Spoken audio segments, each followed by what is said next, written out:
बाबा नमस्कार. नमस्कार. तर आज तारीख आहे 18 जून 2020 आणि आता आपण ऊसाच्याच प्लॉटवर आलो इथं. तुमचं नाव सांगा बाबा. विठ्ठल कारभारी घेऊन. आता या ऊसाची जात कोणती बरं? 265 ना? 265.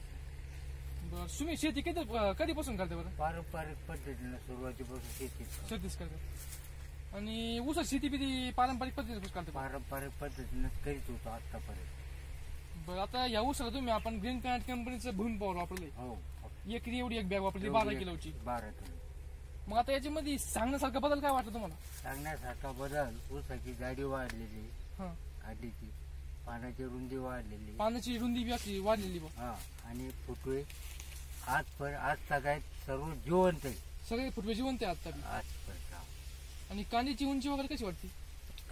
कांदीची उंची लांबलेली वाटते. बर, आता आपण याचे फुटवे मोजून बघू किती.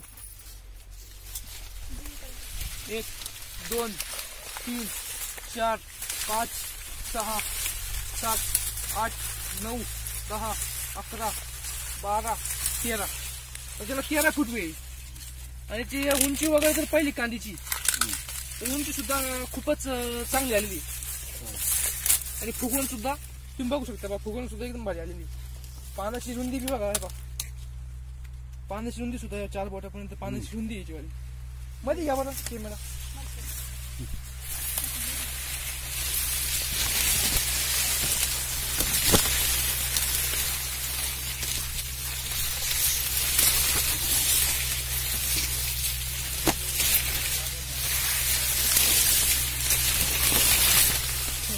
दाखवा बरं मध्ये उंची वगैरे कशी वाटते मध्ये.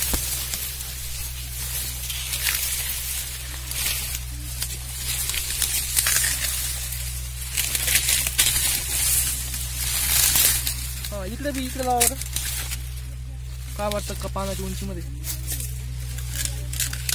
हा, इकडे बी लावा. एकदम चांगली अशी उत्कृष्ट कांद्याची फुगवण झालेली आणि उंची पण चांगली झालेली. सर्वात महत्वाचा खर्च खूप कमी झालेला आहे. खर्च खूपच आपल्याला कमी आलेला आहे. 2000 रुपये म्हणजे विशेषच नाही.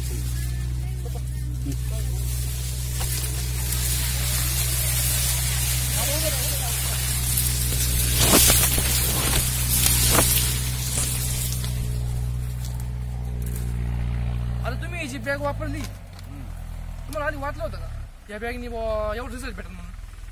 या बॅगेनं अशी शंका येत होती मला. संकेत होती. हा, तुला वाटलं होतं रासायनिक काम करीत नाही एवढं, तर जैविक काय काम करणार? छोटं जास्त वाटतं तुम्हाला? हो, आम्हाला ती बखळ माल वापरायची सवय. हा हा, बरं चला. तुम्ही समाधानी वापर. समाधानी. चला, धन्यवाद.